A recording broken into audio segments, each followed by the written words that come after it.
Level of prevention में 3 तरह के होते हैं। फर्स्ट प्राइमरी, सेकेंडरी और टर्शियरी प्रिवेंशन।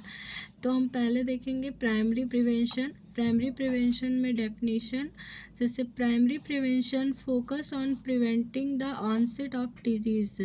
प्राइमरी प्रिवेंशन जो होता है वो फोकस करता है डिजीज़ के ऑनसेट को प्रिवेंट करने के लिए और हेल्थ कंडीशन को प्रमोट करने के लिए। ये जो होता है वो एलिमिनेट करता है और हेल्थ रिस्क फैक्टर को रिड्यूस करता है और प्रोमोट हेल्थ इन पॉपुलेशन, और पॉपुलेशन में हेल्थ को प्रमोट करता है जो करेंटली हेल्दी होते हैं और risk of developing a particular disease, या जहाँ पे रिस्क बीमारी के डेवलप होने का रिस्क होता है उसको प्रिवेंट करता है। इसके ऑब्जेक्टिव है प्रिवेंटिंग डिजीज ऑनसेट। इसका प्राइमरी गोल होता है डिजीज के ऑनसेट को प्रिवेंट करना। This can include intervention like vaccination, life style modification and health education. जो हम डिजीज ऑनसेट को हम ऐसे प्रिवेंट करते हैं वैक्सीनेशन के थ्रू, लाइफ स्टाइल मॉडिफिकेशन करके और हेल्थ एजुकेशन दे करके। दूसरा है objective promoting health and wellness. Health and wellness को प्रोमोट करना, इसमें हम इनक्रेज करेंगे हेल्दी बिहेवियर को, लाइफ स्टाइल को और maintain overall health and well being. तीसरा है reducing risk factor, identifying and reducing risk factor that can lead to development of disease. Reducing risk factor में हम डिजीज के रिस्क फैक्टर को पहले आइडेंटिफाई करेंगे, उसके बाद उस रिस्क फैक्टर को रिड्यूस करेंगे जो कि एक बीमारी को डेवलप कर सकता है। इसके एग्जाम्पल हैं वैक्सीनेशन। हम वैक्सीनेशन के थ्रू जो है डिजीज़ को प्रिवेंट कर सकते हैं। हेल्थ एजुकेशन दे के हम उसको आगे बढ़ने से रोक सकते हैं, जैसे स्मोकिंग को सीजेशन करना और reduce risk of chronic condition और हार्ट डिजीज़ को रिड्यूस करना। और पब्लिक हेल्थ कैंपेन में हम initiating public health campaign to raise awareness health issue and encourage preventing action. Secondary prevention में हम देखेंगे, इसका डेफिनेशन है secondary prevention focus on detecting and treating disease. Secondary prevention में हम डिजीज़ को डिटेक्ट करेंगे और उसको ठीक करेंगे।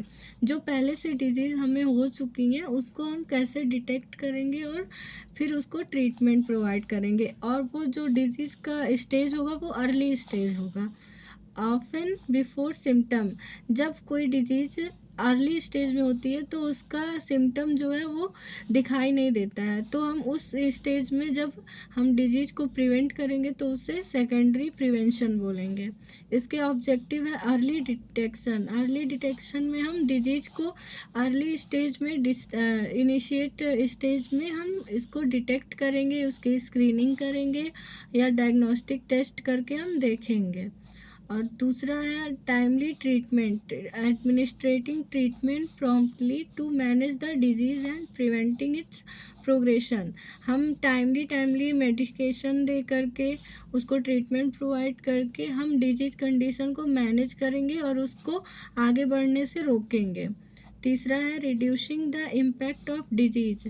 हम डिजीज़ के इम्पैक्ट को रिड्यूस करेंगे इसका सेकेंडरी प्रिवेंशन में।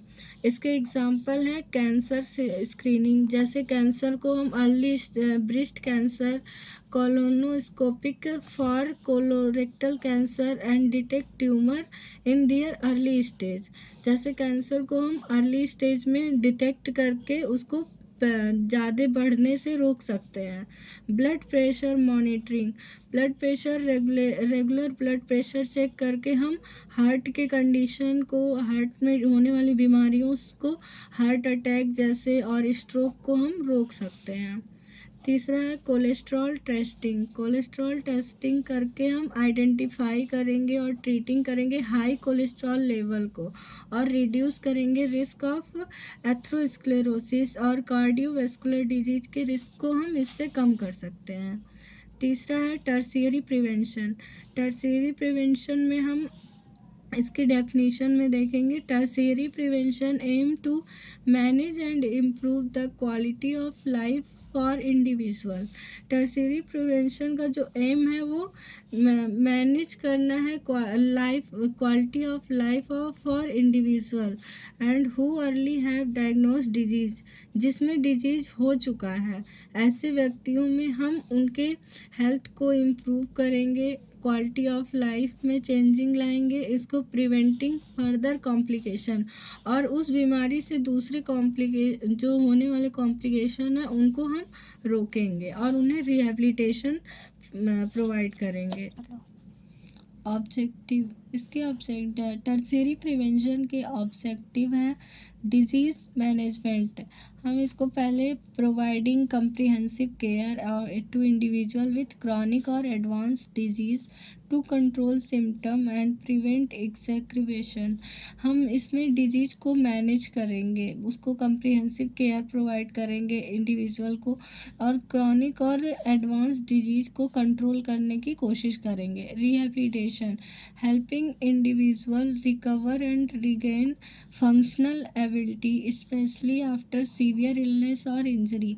हम इसमें इंडिविजुअल को हेल्प प्रोवाइड करेंगे ताकि वो फिर से अपने रेगुलर फंक्शन की एबिलिटी कर सके, specially severe illness of injury. जो सीवियर इलनेस ऑफ इंजरी से गुजर चुके हैं ऐसे पेशेंट को हम रिहैबिलिटेशन प्रदान करेंगे।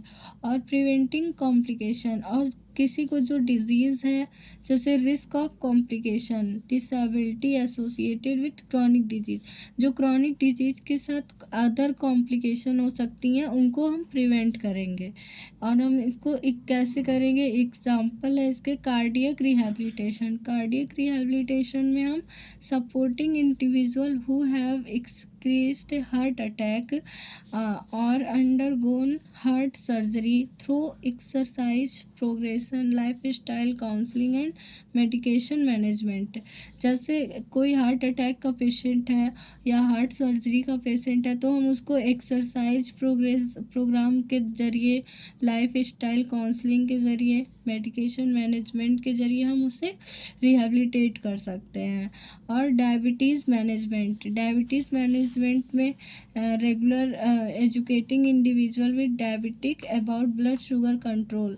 जैसे कोई डायबिटिक पेशेंट है तो उसको हम ब्लड शुगर कंट्रोल करने के बारे में बताएंगे, मेडिकेशन के बारे में बताएंगे, उसके लाइफ स्टाइल चेंजेस को बताएंगे और उसके कॉम्प्लिकेशन को प्रिवेंट करेंगे। जैसे कि न्यूरोपैथी एंड किडनी डिजीज जो होते हैं वो ब्लड शुगर बढ़ने के कारण होते हैं, उनको हम प्रिवेंट करेंगे। स्ट्रोक रिहैबिलिटेशन में हम offering physical occupational therapy to individual who have had stroke and regain motor and cognitive function। Stroke rehabilitation में हम ऑक्यूपेशनल थेरेपी देंगे, फिजिकल थेरेपी देकर इंडिविजुअल को रिहैबिलिटेट करेंगे जिसको स्ट्रोक हो चुका है और जो उसके फिर से उसके मोटर और कॉग्निटिव फंक्शन को हम इंक्रीज करने की कोशिश करेंगे।